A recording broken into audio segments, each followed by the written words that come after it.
Salat khairun maudhu'un, asal salat itu mesti napa? Apik. Ya asal salat itu mesti napa? Apik. Soal kaifiyah macam-macam. Nah, sing terakhir sing masalah kaifiyah yang enggak diterima. Apakah boleh witir hanya 1 rakaat?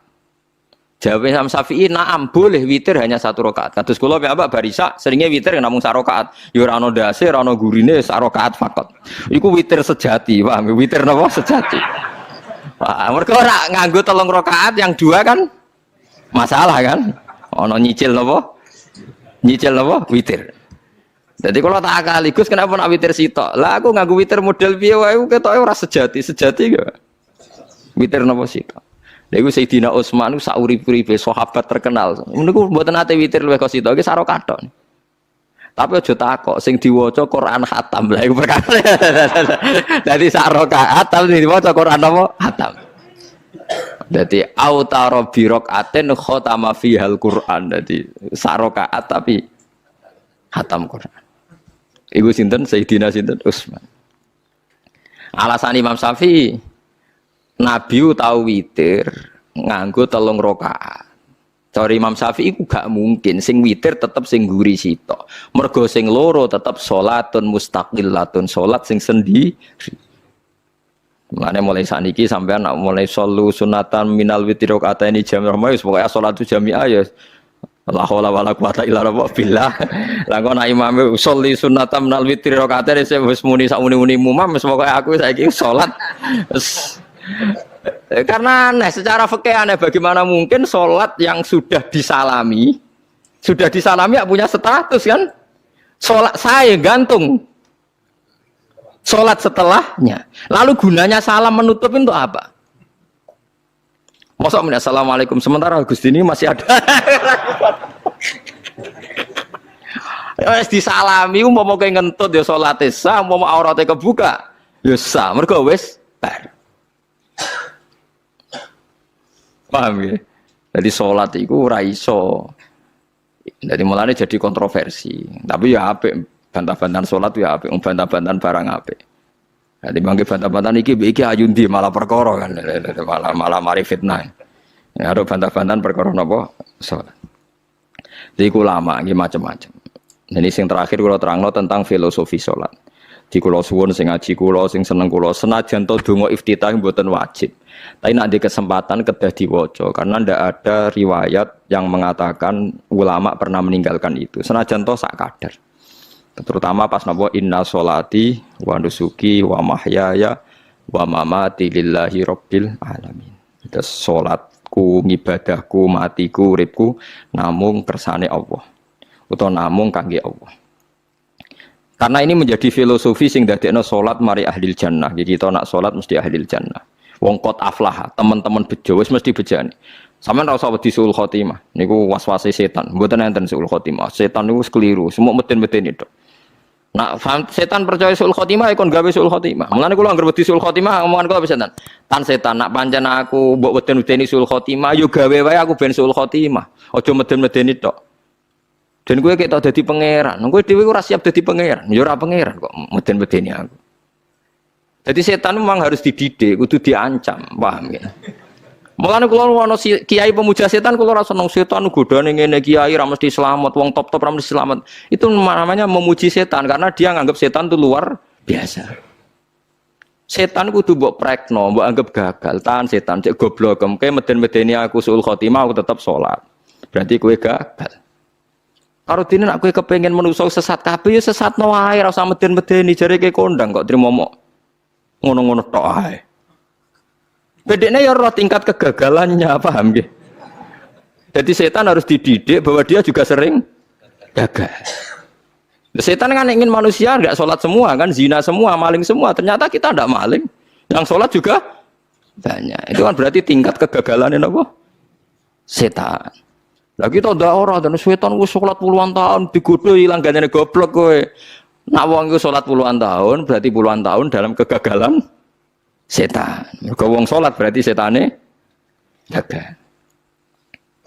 Lan kula mbek setan niku saiki tambah wani. Ya mletene ngono kon bun neraka ya kok gelem. Misale dekne hebat kan mboten purun Gusti tak ning swarga mawon. Ternyata dekne mlebu swarga gak iso kan? Lah ya mletene lah ya wong lemah ngono kok mbok entut. Artinya setan kan lemah sekali kan. Lha iku sedekahul azim ketika ngendikan inna kaidas syaitani kana napa dhaifa. Sebenarnya setan itu dalam bahasa Quran itu dhaif sekali. Lemah sekali. Tapi kita sering muji. Nggih sering napa? Sering muji. Darani setan hebat, wong wali, wong alim kadang digodho kena. Ya soal kena cara kena akeh ra kena ngono wis akeh napa? Akeh boten napa? Kena. Minimal ngeten lho sampean. Tapi kula nate Gus kepengin tahajud ra sido tahajud berarti setane menang. Tapi setan ora sekedar kowe kepengin ra tahajud, kepengin kowe kafir. Umpama kira tahajud tenan iku ya setan isih rugi kok. Tapi kowe jek Islam, tapi jek mlebu swarga, kepengin iku nganti apa? Kafir. Jebule kowe ora kafir kan. Lan ana ulama nak tangi turu gak tahajud, ndekne nangis. Angger kae gak tahajud nangis. Terus matur mbek pangeran, Gusti kenging napa kula mboten kasil tahajud. Ambek pangeran dingendikane ngene, teng kitab Al-Minanul Kubra karangan Imam Syaroni. Kowe ku ulama kok bento. Sing nurokno kowe sapa? Nggih jenengan Gusti. Sing maringi tangi sapa? Nggih jenengan. Lah wis anggap ae kabeh kersaku, ora kersane setan. Wis bar. Mulane aku lara mati tahajud keterusan nggih tenang mawon kula. Kula duwe ilmune, Kowe ku ulama kok bento. Sing nurokno kowe sapa? Nggih jenengan Gusti. Sing nangane sapa? Nggih jenengan. Lha iya, sak kabeh ku sing ngersakno aku ridho ra wis bar. Mulane kena tangi ra tahajud nggih ridho mawon. Apa meneh bedino.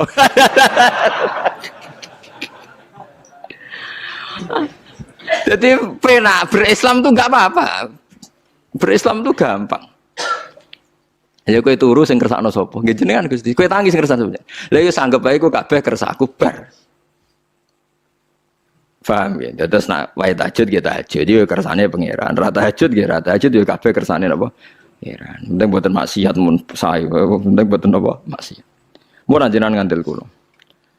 Inna sholati wa nusuki wa mahyaya. Lah ini sing titik tekane teng wa mahyaya. Ngeten misalnya. Urip niku kabeh kersane Allah. Carane mikir ngeten. Tiang-tiang sing jaduk-jaduk dhisik ya mati. Nabi nggih kapundhut, tiang-tiang soleh nggih kapundhut, tiang-tiang dolim nggih kapundhut. Kalau betul mereka ingin menjaga kehidupan, berarti kalau betul mereka kuasa kan tidak kapundhut. Hidup selamanya nyatane do mati. Berarti urip mati namung kersane Allah. Terus misalnya sampean berpikir, lalu somben nek wis dadi lemah carane tangi piye? Lah ini yang penting kula aturaken teng ngaji mriki. Kula sederenge ngaji nu sering akhir-akhire sering salat maca ayat liyahlika man halaka am bayyinati wa yahya man hayya napa am bayyinah.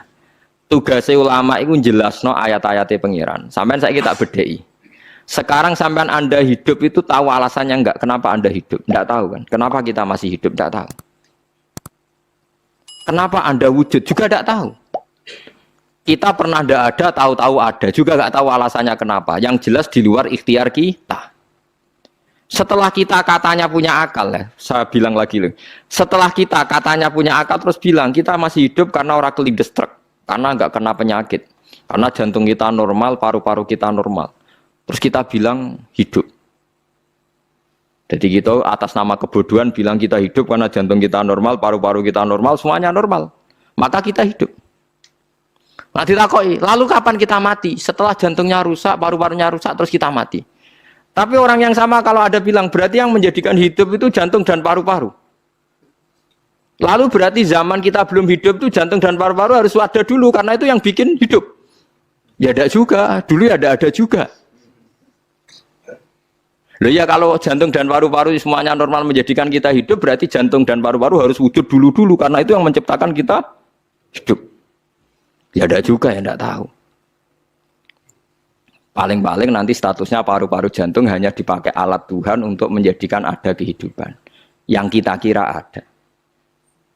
Padahal sebetulnya kehidupan ini juga enggak ada, karena kita tidak tahu. Sing darani urip iku apa ya ora roh. Kowe roh maknane urip ku apa? Ulama kabeh sing alim-alim darani urip ku apa? Ora mati ngono tok jawabane. Perkarane ora iso jelasno. Walane ning Arab al hayat bidul mamat sing darani urip iku ora mati. Karena enggak bisa dijelaskan, coba Anda menjelaskan. Kowe urip ku sebab apa? Ada nyawanya, nyawa itu di mana? Terus dia nempatnya di mana? Oh, nyempatnya di jantung ngene-ngene. Suara iso dijelasno. Nah, Ketika hidup Anda tidak bisa Anda jelaskan, kudune sok ben wae tangi sangka kubur juga nggak bisa dijelaskan. Karena wujud kita ya datang tanpa diundang dan tanpa ikhtiar kita. Nanti tangi sangka kubur ya orang nganggo ikhtiar sama kan? Sama-sama ada kesimpulan lillahi rabbil alamin. Nah, tapi manusia atas nama akal, sawangan hidup ini ada alasannya. Karena kita ditangi ada bapak ibu terus kita jadi wujud. Lucu kan? Hidup ini disebut ada sebabnya. Tapi nanti mati, songkok kubur terus tangi meneh dianggap nggak punya penyebab. Alasannya sudah dilemah kok.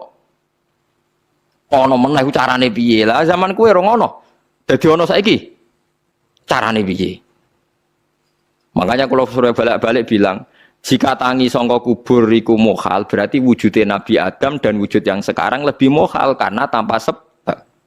Nggih tanpa napa? Sebab. Lho nggih to, aneh Nabi Adam mbek sampean saiki no. Dadi roh gentayangan dhisik kopo juk-juk dadi sakmene iki.